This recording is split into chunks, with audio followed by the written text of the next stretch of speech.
Alright, good morning boys. We're starting this day off at an old salvage yard in the middle of nowhere. I literally just drove like an hour to get up here, man. I'm about to go pick up this axle for the Malibu. If you're wondering why I drove so far to come get this thing, it literally cost me $10, $10.71. Alright boys, I got the new axle. Well, not the new axle, but the $10 Junkyard axle popped in. I actually wasn't sure if it would fit, just because I saw that it had this rubber balancer thing on it, and the old axle right here does not have that thing, because this axle is from a 2008 Malibu, and this is from the 07, obviously. Well, online it doesn't say anything about an 08 axle being able to fit in 07, but this one popped right in. Yeah, this one popped into the transmission, no issues at all. This part popped into the spindle, so let me just make sure that it's actually seated all the way in there. Let me just see. Is that seated all the way in there? Yeah, that looks like it's seated, man. Yeah, that's in there. That's in the transmission. So if the other wheel turns, I'm gonna see if this one will turn.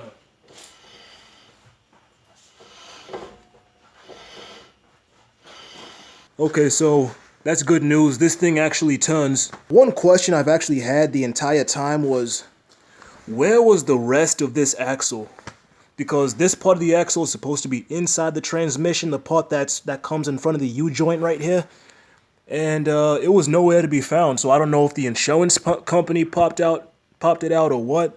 But this part forward was nowhere to be found. So it was just this part hanging right there. So I'm about to go hit up another junkyard, get a control arm. Alright boys, before I get the new control arm, I just want to make sure that nothing is broken in the transmission. I'm just going to start the car, make sure that when I put it into drive, that the wheel actually turns in there.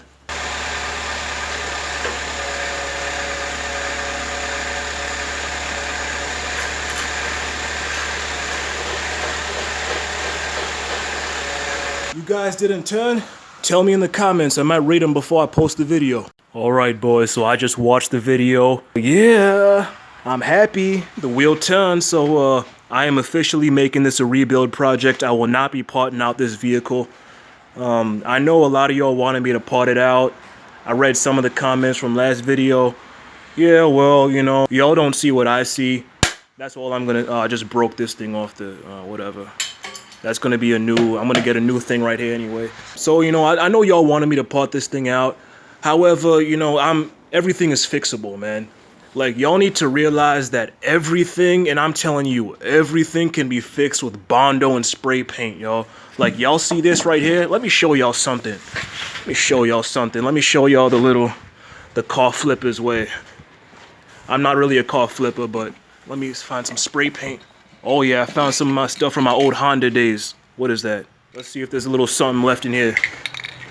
I'm telling you, man, everything can be fixed with Bondo and spray paint. Let me just start out with something like down here. Like, for example, right here, you just have to get some old sandpaper. Where's the old sandpaper? Oh, I found some right here. All right. You just got to get some old sandpaper. Let's find a little something right here. Okay, you see this? Yeah, I don't have no cloth. Let me just use my knee. All right. All right, got it all wiped off. Take that. Oh yeah, see that? Mint. Oh shoot, I didn't sand it off right, but here. Yeah, see that? Booyah! But I didn't sand this thing off properly. I need to use. The only reason I use sandpaper because it was gonna take too long to hook up my electrical sander right there.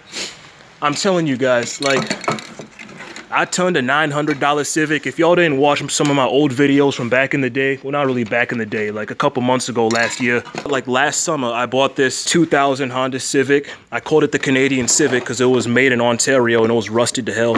I sold that thing for $1,700, man. Next junkyard, a couple hours later. Yeah, this thing cost me $30, boys. 2008 Malibu. That's what it came off of. About to put it on my 07. Alright boys, there's the whip. Buenos dias, mis amigos de Roches to Wrenches. Got a little package in the mail.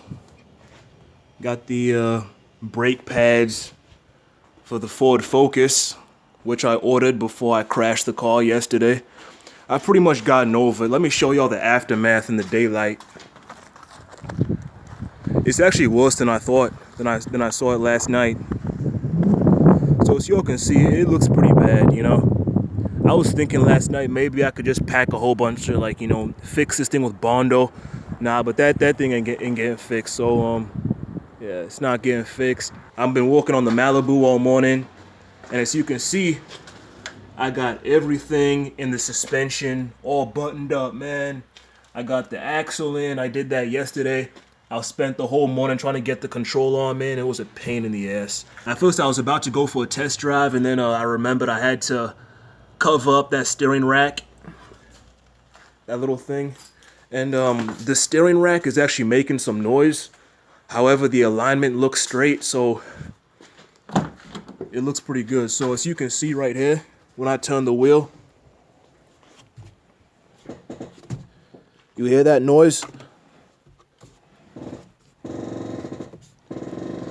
So at first I thought the steering rack was binding. However, this is not like the binding. You will know when a steering rack is binding because it will get to a certain point. It will get like really stuck, and then you will get free again. And I don't feel that here. If the steering rack was binding, that would be you know, I would obviously have to replace the steering rack, which sucks because I mean it probably like shifted or bent a tooth while it got in the accident. The good thing about this car is that the alignment is visibly straight. As you can see right here, this is straight. And I haven't put the wheel on the other side yet, but this one looks pretty straight. My plan is I'm gonna put this wheel up here, and then I'm gonna get the donut out of this car, out of the Malibu, put it right here. And hopefully the donut from the Cadillac CTS will fit this car because they're both General Motor cars. Then I can go for a test drive. I told y'all before why I can't use this wheel right here. It fell off the bead. The tire fell off the bead, so it's completely flat. It's done. It's not on there. So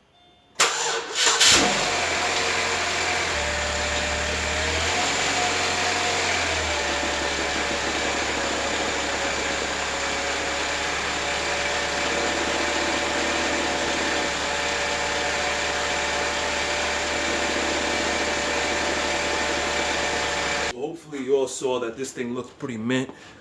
And yeah.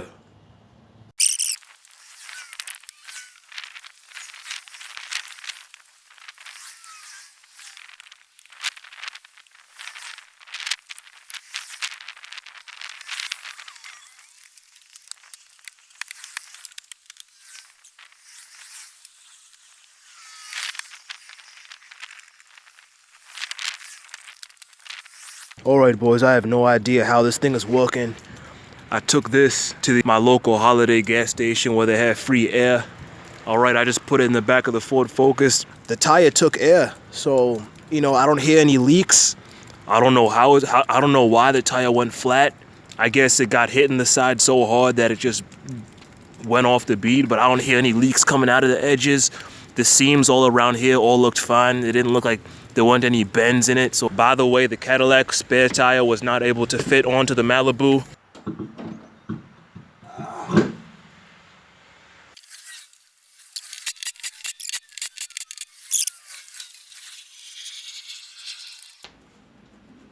All right, minty fresh, boys.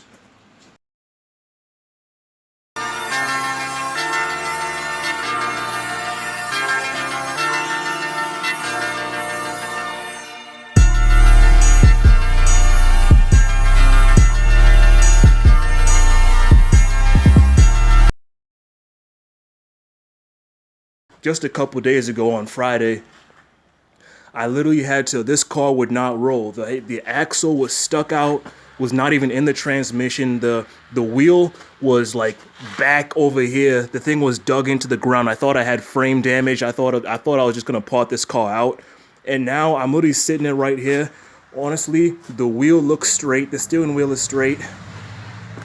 Both wheels are pointing the same direction. I'm just so happy. Obviously, I still need to, you know, work the kinks out of this out of this rail right here so I can get the fender to mount straight. I literally had to push it and have someone else steer the car right here. And I literally had to push it using that car, push it into the garage. You can literally see the drag marks right here. This is where the wheel was dragging on the ground. Like the whole thing was dragging. You can see the wheel marks right over here.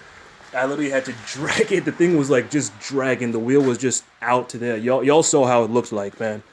I might even post some pictures of the auction photos right here. But yeah, I mean, this thing is down. Everything looks good. I'm gonna start it. Let's go for a little test drive.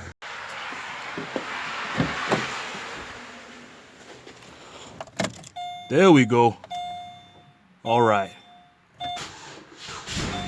Hey. Let me turn the headlights off. So y'all can see here, no check engine light. I have the airbag light on. Watch why I keep ringing that bell. Okay. Let me just make sure the steering wheel. I don't even hear that grinding noise no more. Yay! It fixed itself, boys.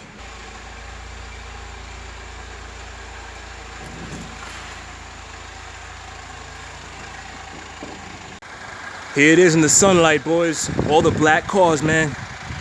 Yeah, but here it is in the sunlight, man. I still got to take all the salvage yard stuff off. But this engine purrs, man. No exhaust leak, no nothing, man. The brakes are a little sloppy, man. Kind of like the Ford Focus, though. But that's just how it is. That's just how it came from the factory. So it is what it is, man. Yo, the alignment feels good, yo. This is crazy, dog. But dude, like there's literally like no check engine light. All I have is the airbag light, man, because I got no airbags. Obviously, I took all the seat belts out and everything. But yo, I don't hear any rubbing on this thing. I mean, this car drives. Oh man, but I got no traction though. That's the thing, because of the snow. If I can figure out how to lower this seat so I can do a proper. Yeah, man. Yeah, I got no traction. So I might just like try and get this thing up to operating temperature, make sure everything is mint. The alignment is just straight, man. I don't even know how. Man, I'm telling y'all, man, like, who would have thought? Who would have thought, man? Yeah, I got no traction. How do I lower this seat, man? Because I'm tall as hell. I mean, I'm not tall as hell, but I'm just like, oh, is that it?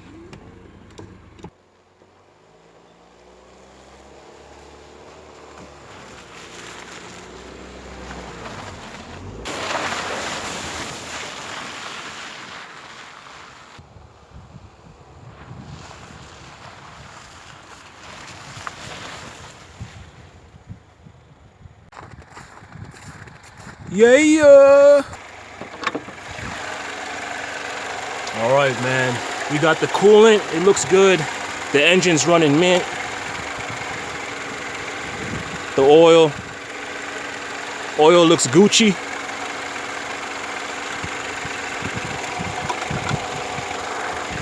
Oh yeah, man. It's crazy, man.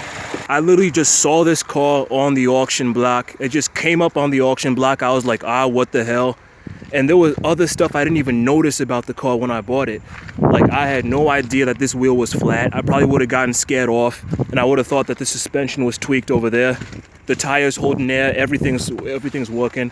I gotta get a wheel for this thing, a wheel and a hubcap. And then this side, I'm just amazed. The axle broke out of the transmission. That's how hard this thing was hit, man. And everything is just straight. Obviously, I still gotta work out the kinks in here and put a fender on, but man, I'm just so happy.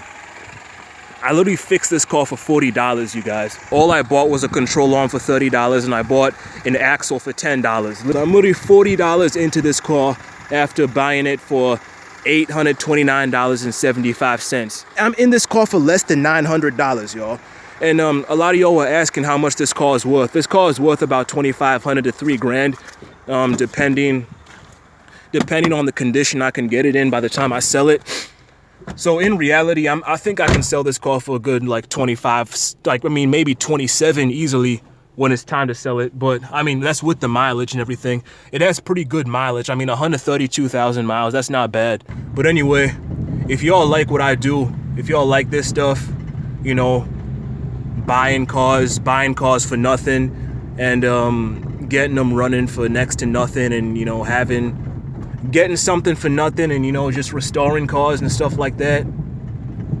Man, follow me, man. Subscribe. Hit the subscribe button, and turn on what's it called? The notification, the bell thing. Yeah. Turn that on, so you can get notifications. Man, subscribe, man, and like this video.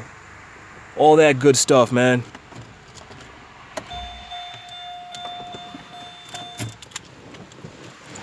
Yeah, man. But anyway, as always, I'm grinding. I hope y'all are doing the same.